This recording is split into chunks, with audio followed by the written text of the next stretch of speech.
Hola, somos Loles, Celia, Inés, Natalia, Eugenia y Valentina, y el nombre de nuestro grupo es SmartTrash y elegimos la tarea de ser makers. Hoy os hablaremos de nuestra propuesta, que consiste en colocar un sensor en el interior de un contenedor. Por eso nuestra idea es utilizar un sensor cuando la basura ya esté llena y que mande una alerta al centro de basura, Ya que la basura se acumula a lo largo de los días y tarda en recogerla. Para poder realizar este proyecto investigamos sobre cuántos contenedores hay en Torrent, el precio de cada uno, el precio del sensor al que enviaremos el aviso y cuánto tardan en recoger un contenedor de basura. Nos hemos distribuido las partes del trabajo de esta manera.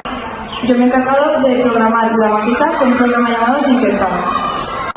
Nosotros nos hemos encargado de llamar e investigar a las empresas de recolecta de basuras para recoger todos los datos.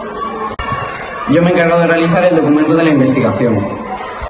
Natalia y yo hicimos la presentación. Y hasta aquí nuestro proyecto. A nosotros nos ha parecido muy interesante y divertido. Muchas gracias. Adiós.